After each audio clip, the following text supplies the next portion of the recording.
Hello दोस्तों, welcome to AK study notes. आप सभी दोस्तों का मैं अमित शुक्ला बहुत बहुत स्वागत करता हूं। आज की वीडियो में हम चर्चा करें दोस्तों BA 4th सेमेस्टर के सभी छात्रों के लिए जिनका होम साइंस सब्जेक्ट है और जिनके लिए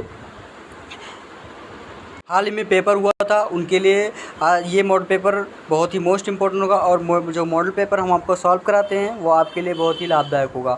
तो दोस्तों, चैनल में आप नए हैं तो ज़रूर चैनल को सब्सक्राइब कर दीजिए, प्लस में बेल आइकन दबा दीजिए, आने वाले वीडियो का नोटिफिकेशन आप लोग तक बिल्कुल मिलता रहे। और सबसे बड़ी बात दोस्तों, हम चर्चा करेंगे दोस्तों आपके मॉडल पेपर पे। जो मॉडल पेपर आपके लिए हर बार मैं सॉल्व कराता रहता हूँ और अच्छे अच्छे प्रश्न आपके लिए, जो बहुत ही मोस्ट इम्पॉर्टेंट प्रश्न होगा पेपर की दृष्टि से, जो पेपर में हाल में पूछा गया था और जो अभी थर्ड सेमेस्टर में चलकर फोर्थ सेमेस्टर में आए हैं और जिनका भी थर्ड सेमेस्टर का या फोर्थ सेमेस्टर का पेपर चल रहा है, उनके लिए भी ये बहुत ही मोस्ट इम्पॉर्टेंट है। दोस्तों, बात करेंगे सभी यूनिवर्सिटीज़ के लिए बहुत ही मोस्ट इम्पॉर्टेंट पेपर होगा। अब बात करेंगे इसमें जो आपका पेपर है वो BA 4th सेमेस्टर का है, गृह विज्ञान का पेपर होगा और प्रश्न पत्र आपका आवास एवं प्रसार शिक्षा है। खंड आ से आपको सभी प्रश्न करने होंगे और प्रत्येक प्रश्न का आंसर आपको 50 शब्दों में देना है। तो दोस्तों, अब आपका दर्ज है पहले का फर्स्ट प्रश्न है कि आंतरिक सज्जा क्या है। आंतरिक सज्जा के बारे में बताइए। आंतरिक सज्जा में आप लोग जानते हैं कि इसमें स्टेला सुंदरराज महोदय जी के शब्दों में बताया गया कि आंतरिक सज्जा एक सृजनात्मक कला जो एक साधारण घर का भी काया पलट कर सकती है। यह घर में रहने वालों की मूलभूत एवं सांस्कृतिक आवश्यकताओं एवं घर में उपलब्ध स्थान एवं उपकरणों के मध्य समायोजन की कला है तथा घर में सुखद वातावरण बनाने का प्रयास है। तो ये आता है आंतरिक सज्जा। सज्जा का मतलब होता है दोस्तों घर का स्वच्छ बनाना। आंतरिक का मतलब होता है अंदर का, यानी कि जो अंदर का जो अंदर की कला है उसको हम स्वच्छ एवं सुंदर बनाने, तो यही होता है आंतरिक सज्जा। अब आता है सेकंड नंबर कि कला की परिभाषा। कला आप लोग जानते हैं, कला का मतलब जो यानी कि जो अपने गुण को प्रदर्शित करे वही तो कला है दोस्तों। अब जो कला है कि किसी भी दक्षता का उपयोग जब सुंदरता उत्पन्न करने के लिए किया जाता है तो उसे हम कहते हैं कला। कला विचारों एवं भावों को इस ढंग से अभिव्यक्त कर है कि वह आनंद प्रदान करती है कि कोई कार्य जो सौंदर्य बोध उत्पन्न करे एवं जिसके संपन्न होने में दक्षता एवं सृजनात्मक की आवश्यकता हो, हम उसे कला कह सकते हैं। फिर आता है थर्ड नंबर क्वेश्चन।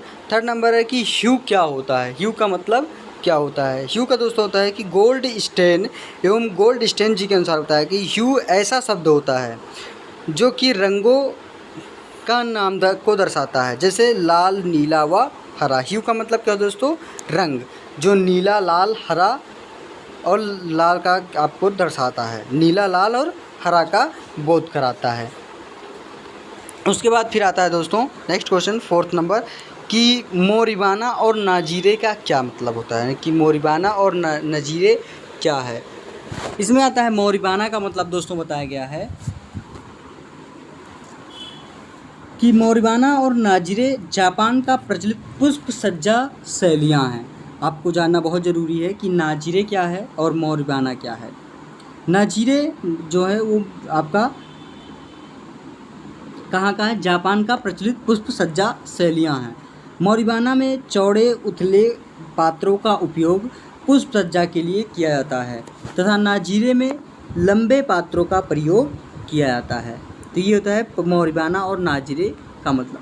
फिर आता है 5 नंबर लय उत्पन्न करने की विधियाँ। लय को कैसे हम उत्पन्न करते हैं। लय का मतलब क्या होता है दोस्तों, जो कभी कभी क्रिकेट में आप सुनते हैं दोस्तों कि लय और क्या अभी इनका लय और जो तुक होता है वो बैठा नहीं है, यानी कि उनका जो परफॉर्म है वो अभी परफॉर्मेंस नहीं कर पा रहे हैं। तो परफॉर्मेंस अगर नहीं कर रहे हैं तो उसी को अगर आप कोई काम कर रहे हैं उसमें आप बार बार नीचे जाते हैं, वो आप ऊपर उठेंगे तो उसी को कहते हैं लय। आप लय में नहीं चल रहे हैं और जिस दिन इनका लाभ ये लय में आ जाएंगे उस दिन इनका काम बहुत तेज़ी से, यानी कि जो आप काम करने का जो मन नहीं लगता है, आपका टाइम नहीं मिलता है, वो आपको यहाँ से क्लियर होते जाता है। अब जैसे लय जो है, लय उत्पन्न करने की विधियाँ यहाँ पे बताई गई कि लय कैसे हम उत्पन्न कर सकते हैं। लय उत्पन्न करने के निम्नलिखित विधियाँ बताई गई हैं। जैसे फर्स्ट नंबर आता है दोहराव द्वारा, कोई काम आप दोबारा करते होंगे। सेकंड नंबर बताया गया है कि आकारों में उत्तरोत्तर वृद्धि या अनुक्रम द्वारा। थर्ड नंबर निरंतर रेखा द्वारा। फोर्थ नंबर बताया गया है कि विरोध द्वारा। उसका में फिर आता है 5 नंबर परिवर्तन द्वारा, 6 नंबर विकर्ण द्वारा और 7 नंबर बताया गया है कि नंबर वार विधि द्वारा। तो इस तरीके से आप लय उत्पन्न कर सकते हैं। उसका 6 नंबर आता है कि संतुलन के प्रकार। संतुलन के प्रकार बताया गया है कि केंद्र के आधार के दोनों ओर आकर्षण की मात्रा पर संतुलन के भिन्न भिन्न प्रकार किए जाते हैं। संतुलन मुख्य रूप से 2 प्रकार का होता है। कौन कौन से होते हैं? नंबर 1 में बताया गया है आपका औपचारिक या समितीय संतुलन। सेकंड नंबर है आपका अनौपचारिक या असमितीय संतुलन। ये आपके 2 संतुलन हैं। कौन कौन से? औपचारिक या सममितीय संतुलन होता है। औपचारिक या सममितीय। सममितीय का मतलब दोस्तों होता है एक से अधिक जो संतुलन होते हैं उसको हम इकट्ठा करते हैं। और अनौपचारिक और या असमितीय यानी कि जो हम एक समिति में ना हो, यानी कि एक छोटे टुकड़े में काम करते हैं हम। और समिति का मतलब आप जानते हैं कि एक समिति में यानी कि 10 से 15 आदमियों का एक गुट होता है, तो उसी को हम समिति कहते हैं। तो इस संतुलन के द्वारा हम काम करेंगे। उसके मन फिर आता है आपका नेक्स्ट 7 नंबर क्वेश्चन, शिक्षा को परिभाषित कीजिए। शिक्षा को परिभाषित कीजिए, बहुत ही मोस्ट इंपॉर्टेंट प्रश्न है दोस्तों। अब शिक्षा का बारे में आप देखेंगे कि रविन्द्रनाथ टैगोर जी ने बताया है शिक्षा के बारे में कि शिक्षा का अर्थ मस्तिष्क को इस योग्य बनाना है कि शाश्वत सत्य का खोज कर सके और इसे अपना बना सके, अभिव्यक्ति कर सके। डीओवी जी ने इसी को बताया है कि शिक्षा व्यक्ति की उन समस्त शक्तियों का विकास है जिसके द्वारा वह अपने वातावरण पर नियंत्रण रख सके तथा अपनी संभावनाओं को पूरा कर सके। उसके बाद फिर आता है नेक्स्ट क्वेश्चन 8 नंबर कि प्रसार शिक्षा के दर्शन का अर्थ बताइए। प्रसार शिक्षा के दर्शन का अर्थ। अब दर्शन का अर्थ क्या होता है दोस्तों प्रसार शिक्षा में? कि सत्य के प्रति निष्ठा एवं लगाव। सत्य के प्रति निष्ठा एवं लगाव। प्रसार का दर्शन जीवन का लाभकारी दृष्टिकोण है जो गंभीर, शांत, व्यवस्थित व कल्याणकारी है। प्रसार का दर्शन व्यक्तिगत विकास के साथ ग्रह, समाज तथा राष्ट्र के विकास का आधार है। प्रसार शिक्षा दर्शन इस विश्वास को बल देता है कि कार्य जो प्रसार है वो कार्य के अंतर्गत व्यक्ति की निजी समस्याओं को हल करने में सहायता प्रदान की जाए। तो इस तरीके से प्रसार शिक्षा के बारे में दर्शन का महत्व के बारे में बताया था। अब आता है नेक्स्ट आपका पॉइंट 9 नंबर क्वेश्चन है कि मार्थंडम का प्रयास। मार्थंडम का प्रयास क्या था? कि ट्रावनकोर क्या है? ट्रावनकोर को आप लोग जानते हैं, आपका एक राज्य का नाम है ट्रावनकोर। यह संस्था 1921 में ईसाई मिशन के अंतर्गत कार्य करती है और इसका संचालन अमेरिका के डॉक्टर स्पेंसर हैच द्वारा किया जाता है। यह कार्यक्रम स्वयं अपनी मदद पर आधारित है। इसका उद्देश्य शरीर, आत्मा तथा मस्तिष्क का विकास करना है और इसमें लोगों में अपनी आवश्यकताओं के प्रति जागरूकता तथा पुनरुत्थान का महत्व दिया जाता है। तो ये आता है मार्थंडम का प्रयास। क्या होता है? मार्थंडम का प्रयास। उसका नाम आता है 10 नंबर को कि भारत सेवक समाज। भारत सेवक समाज में आता है कि भारत सेवक समाज की स्थापना सन 1952 ईस्वी में किया गया था। वह एक गैर राजनीतिक संगठन है। इसका उद्देश्य राजनीतिक और राष्ट्रीय योजना के क्रियान्वयन में लोगों का सहयोग प्राप्त करना है। यह लोगों द्वारा दान की गई जमीन के आदर्श फॉर्म के रूप में निहित करता है। इसका अपना एक युवा संगठन है जो कुआं, तालाब, बांध, सिंचाई की नाली, सड़क, स्कूल, भवन तथा पंचायत घर आदि का निर्माण कार्य करता है। तो ये आता है भारत सेवक समाज के बारे में। ये था आपका सेक्शन ए के सारे प्रश्न दोस्तों वीडियो अच्छी लगी हो जरूर लाइक करें, चैनल को सब्सक्राइब करना बिल्कुल ना भूलें और एक दूसरे को वीडियो को ज़रूर शेयर करते रहें दोस्तों, क्योंकि हम आपके साथ इतना कुछ मेहनत करते हैं, आपको इतना समय देते हैं पढ़ने में, तो आप लोग ज़रूर हमें एक लाइक और एक सब्सक्राइब कीजिए, क्योंकि मेरा भी उत्साह बनता रहता है कि हम आपको बार बार पढ़ने का प्रयास करते हैं, हम आपके साथ हमेशा लगे होते हैं।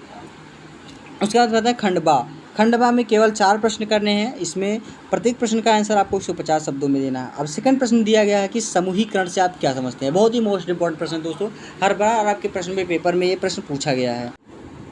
अब जैसे आता है समूहीकरण के बारे में। समूहीकरण का मतलब होता है ग्रुपिंग।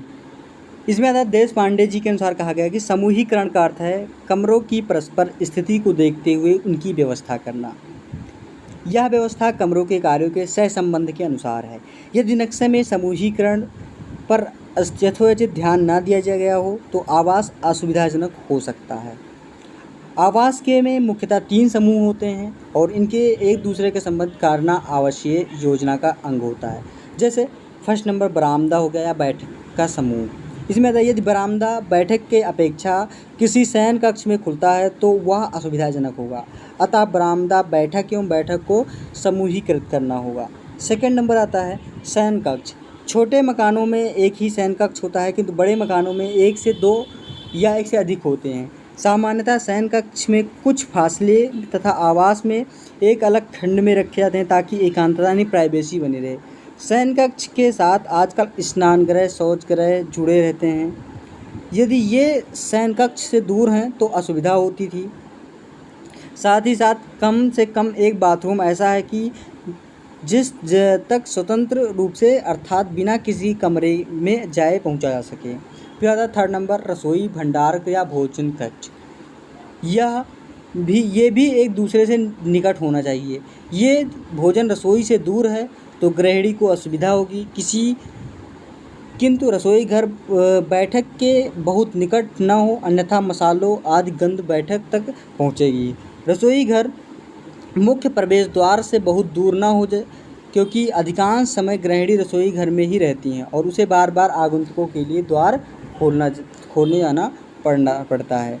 जहाँ ये तीनों समूह एक दूसरे से संबंधित हैं वहीं अलग भी हैं। आदर्श व्यवस्था यह है जिसमें रसोई घर, बैठक, शयन कक्ष तथा बाथरूम तक पहुँचने के लिए स्वतंत्र मार्ग हों तथा किसी दूसरे कमरे में से होकर न जाना पड़े। साथ ही ये दूसरे के निकट भी हों ताकि आना जाना सुगम हो।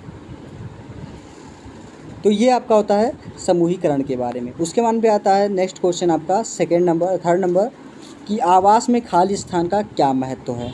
अब इसमें आता है आपका कि जिस भवन में नंबर 1 यानी कि जो आप लिखेंगे आवास में खाली स्थान का महत्व। इसमें लिखेंगे फर्स्ट नंबर कि जिस भवन में खुले स्थान की सुविधा होती है वहाँ वातावरण पर्याप्त शुद्ध रहता है तथा लोगों को शुद्ध वायु प्राप्त होती है।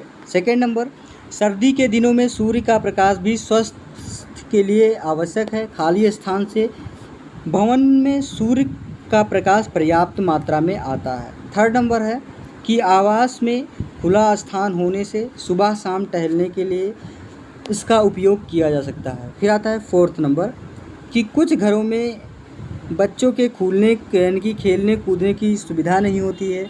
ऐसे बच्चे इन स्थानों में अपना मनोरंजन कर सकते हैं। और फिर आता है 5 नंबर कि कुछ विशेष अवसरों पर इन स्थानों में सांस्कृतिक कार्यक्रम, किसी कलाकार द्वारा विशेष आयोजन, जन्मदिन पार्टी तथा पिकनिक आदि का भी आनंद उठाया जा सकता है। तो ये होता है आपका आवास में खाली स्थान का महत्व। उसका फिर आता है 4 नंबर भूखंड योजना क्या है। आता है इसमें साइट प्लान। साइट प्लान का मतलब होता है क्या दोस्तों, भूखंड योजना। यह ऐसा रेखांकन है जो निर्माण कराए जाने वाले भूखंड की दूसरे भूखंडों के संदर्भ में स्थिति दर्शाता है। इसमें सड़क को भी बताया जाता है कि भूखंड उस समग्र बस्ती से जोड़ती है। ऐसे नक्शे जो बातें विशेषकर स्पष्ट होती है वे निम्न हैं। कौन कौन से? फर्स्ट नंबर है कि भूखंड का आकार, उसकी सीमा रेखाएं तथा भूखंड क्रमांक इत्यादि। बी नंबर है कि इसके निकटवर्ती भूखंडों की स्थिति एवं उनके क्रमांक। सी नंबर है कि भूखंड तक आने वाला सबसे निकटवर्ती मार्ग एवं उपमार्ग। फिर आता है डी नंबर उत्तर दिशा जो कि एन की दिशा में एक तीर द्वारा दर्शाई जाती है। फिर आता है ई नंबर प्रस्तावित भवन का भूखंड में स्थित है, उसका आकार व भूखंड में रिक्त स्थान। फिर आता है एफ नंबर कि प्रस्तावित नालियों की स्थिति, वह भी स्पष्ट किया जाता है कि वे भूमिगत हैं अथवा धरातल पर। निरीक्षण चैम्बर को लाल स्याही से दर्शाया जाता है। यह भी बताया जाता है कि ये नालियाँ कहाँ जाकर मिलती हैं, जैसे नगर पालिका द्वारा निर्मित बड़ी नाली अथवा सड़क की कोई नाली या अन्य कोई नाले में। जैसे जी नंबर आता है कि शुद्ध पेयजल कौन सी विशाल जल नाली यानी वाटर मेन से प्राप्त होता है, यह स्पष्ट भी किया जाता है। फिर आता है एच नंबर कि हवा के बहाव की दिशा जिसे एक तीर द्वारा दर्शाया जाता है। फिर आता है आई, इसमें आएगा नेक्स्ट पॉइंट में कि भूमि के ढलान की दिशा तथा मात्रा जो एक तीर के द्वारा इस प्रकार दर्शाया जाता है कि 40 फुट में 1 फीट या 400 सेंटीमीटर में 1 सेंटीमीटर। तो नेक्स्ट पॉइंट आता है जे नंबर कि खोदे गए किसी एक गड्ढे में भूमि का बनावट, इससे यह स्पष्ट होता है कि किस गहराई पर किस प्रकार का नींव उपलब्ध है। यानी कि भूखंड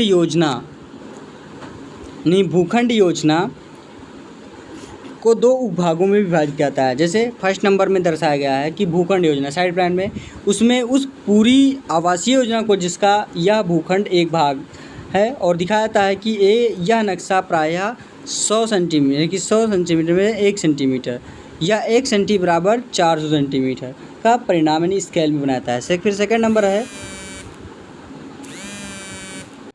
उसका सेकंड नंबर है विस्तृत भूखंड योजना। यह नक्शा 10 सेंटीमीटर यानी 1 सेंटीमीटर या 20 सेंटीमीटर का 1 सेंटीमीटर होता है।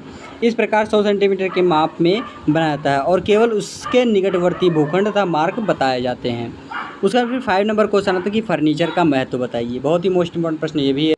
अब जैसे आता है इसमें कि फर्नीचर का प्रयोग व्यक्ति हजारों वर्षों से किसी न किसी रूप में करता आ रहा है।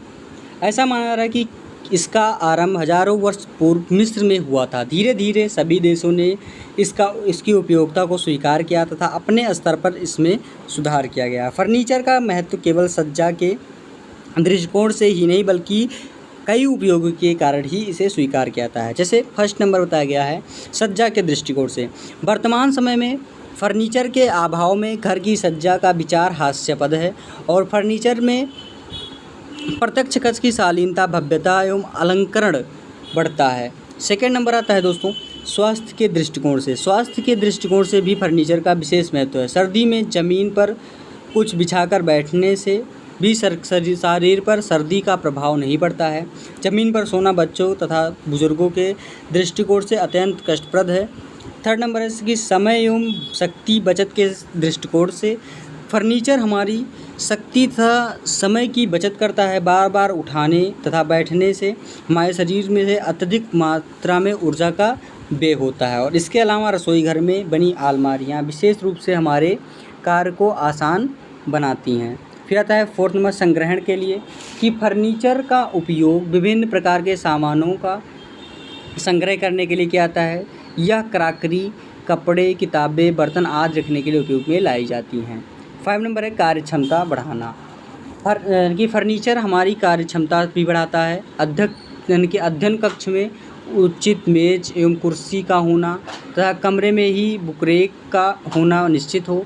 किसी छात्र की कार्य क्षमता को निश्चित रूप से बढ़ाना। ऑफिस में भी फर्नीचर कार्य करने वाले कर्मचारी की कार्य क्षमता पर प्रभाव डालता है। फिर आता है 6 नंबर रहन सहन यानी सुविधाजनक बनाना। फर्नीचर हमारे प्रतिदिन के जीवन का सुविधाजनक बनाता है। प्रत्येक कमरे से उस संबंधी फर्नीचर हमारी क्रियाओं का सहज बनाता है। जैसे उदाहरण के लिए आपको किसी अतिथि के आने पर हमें परेशानी नहीं उठानी पड़ती है। उसके बाद फिर आता है आपका नेक्स्ट क्वेश्चन पुष्प सज्जा के नियम बताइए। जैसे पुष्प सज्जा की जो नियम है कि rules for the flower arrangement. अब इसमें लिखेंगे कि यद्यपि पुष्प सज्जा एक मौलिक सर्जन है, लेकिन फिर भी यदि हम कुछ नियमों का मार्ग निर्देशन के रूप में प्रयोग करते हैं तो सज्जा अधिक आकर्षक बन जाती है। जैसे आपका आता है फर्स्ट नंबर पात्र के माप का नियम। जैसे इसमें आता है फर्स्ट नंबर पात्र का माप का नियम। पात्र किसी भी तरह का हो, उसकी लंबाई तथा चौड़ाई ज्ञात करके उसे कुल माप का आधा और जोड़ जाता है और यह पुष्प व्यवस्था की अधिकतम लंबाई तथा अधिकतम चौड़ाई होनी चाहिए। पुष्प व्यवस्था में अच्छा अनुपात स्थापित करने के लिए यह नियम आवश्यक है। फिर आता है सेकंड नंबर टहनी लगाने के नियम। पुष्प व्यवस्था करते समय टहनी पुष्प सज्जा के केंद्र से निकलती हैं। टहनियों हेतु स्थान तय करने से पहले हमें संपूर्ण व्यवस्था का चित्र अपने मस्तिष्क में स्पष्ट रूप से बना लेनी चाहिए। टहनियों का समानांतर खड़ा करने से सज्जा का स्वरूप आकर्षक नहीं लगता है, इसलिए बीच से टहनी निकालकर छितरी टहनी से अथवा क्रमशः छोटे आकार में टहनी का प्रयोग व्यवस्था को अधिक आकर्षक स्वतंत्र प्रदान करता है। उसके बाद में फिर आता है टहनियाँ परस्पर उलझी ना हों। पुष्प व्यवस्था करते समय सज्जा के सामने भाग में टहनी एक दूसरे को काटकर ना निकलती हों और उनमें आपस में उलझी हों। फिर आता है 4th नंबर, टहनी की लंबाई में विविधता। पुष्प सज्जा करते समय टहनियाँ इस प्रकार लगाई जाएं कि वे एक दूसरे के समांतर आगे पीछे बराबर लंबाई में ना हों। प्रत्येक फूल तथा पत्ती की टहनी की लंबाई में भिन्नता हो। फिर आता है 5 नंबर, त्रिभुज रूप। यद्यपि पुष्प विन्यास कई स्वरूपों में व्यवस्थित किया जा सकता है, किंतु जहाँ पुष्प विन्यास में कठिनाई हो वहाँ त्रिभुज रूप में व्यवस्था कर देने में सम असम पुष्प यानी कि व्यवस्था सामग्री में भी अच्छा प्रभाव प्रदान करती हैं। फिर आता है 6 नंबर, पुष्प विन्यास में प्रत्येक कली तथा प्रत्येक पुष्प की व्यक्तिगत महत्व मिलना चाहिए। 7 नंबर की सरलता का नियम। सरलता का अनुभव हमें हमेशा विकास की स्थिति प्रदान करता है और प्रकृति में भी सभी स्थानों पर सरलता दिखाई पड़ती है। फिर 8 नंबर आता है कि सहायक उपकरण।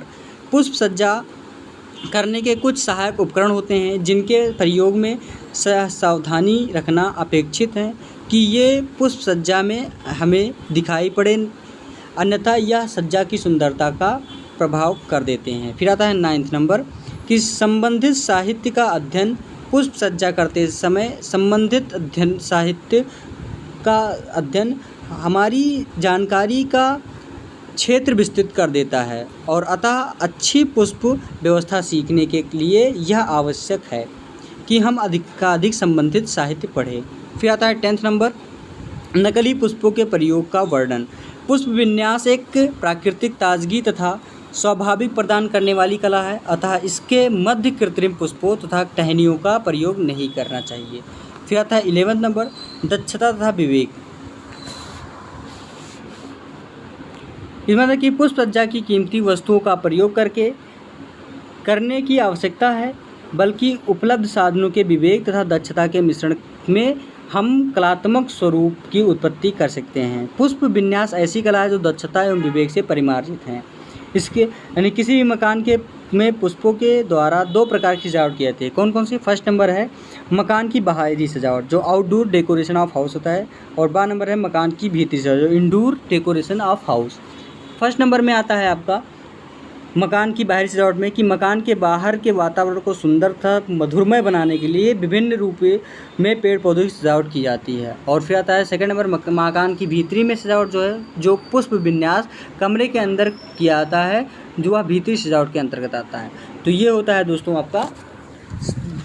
आपका खंड बा में ये सारे प्रश्न थे। उसका में आता है खंड सा में केवल आपको 2 प्रश्न करने हैं और प्रत्येक प्रश्न का जो आंसर है वो आपको 450 शब्दों में देना। अब आता है 7वां प्रश्न कि गृह सज्जा के प्रमुख सिद्धांतों पर प्रकाश डालिए। 8 नंबर प्रश्न है कि फर्नीचर किसे कहते हैं, इसका वर्गीकरण कीजिए। और फिर 9th नंबर प्रश्न की प्रसार शिक्षण पद्धतियों का वर्गीकरण कीजिए। फिर आता है 10th नंबर प्रश्न की प्रसार कार्यकर्ता के गुणों का वर्णन किया। तो दोस्तों ये था आपका सेक्शन सी का प्रश्न, यानी कि खंड आ, खंड बा और खंड सा से आपको सारे प्रश्न एक करके बता दिए। तो दोस्तों ये आपका था मॉडल पेपर। अब मॉडल पेपर से आप लोग को बहुत कुछ सीखने को मिलता है, इस वजह से मैं आपको वो मॉडल पेपर सॉल्व कराता हूँ। और ये आपके जितने भी प्रीवियस ईयर के क्वेश्चंस होते हैं, आपके पेपर में प्रश्न पूछते हैं, वो आपको यहाँ पे हम सॉल्व कराते हैं एक एक प्रश्न करके। तो दोस्तों वीडियो अच्छी लगी हो ज़रूर लाइक करें, चैनल को सब्सक्राइब करना बिल्कुल ना भूलें और एक दूसरे को ज़रूर इस वीडियो को शेयर करते रहिए। अगर इसका आपको PDF चाहिए तो यूट्यूब के डिस्क्रिप्शन बॉक्स में टेलीग्राम चैनल का लिंक दिया गया है, वहाँ से आप लोग जुड़कर बिल्कुल फ्री ऑफ कॉस्ट PDF प्राप्त कर सकते हैं। और सबसे मोस्ट इंपॉर्टेंट बात दोस्तों ये है कि आप लोग अगर व्हाट्सएप ग्रुप से भी पढ़ना चाहते हैं तो व्हाट्सएप ग्रुप पे भी आपको यूट्यूब पे व्हाट्सएप ग्रुप, फेसबुक ग्रुप सारे आपको लिंक अपडेट करा दिए गए हैं, वहाँ से आप लोग भी पढ़ सकते हैं जैसे भी आप करना चाहते हैं। अगर आपको व्हाट्सएप नंबर चाहिए तो व्हाट्सएप भी नंबर अपडेट करा दिया गया है। अच्छे से पढ़िए दोस्तों। इसी के साथ धन्यवाद दोस्तों।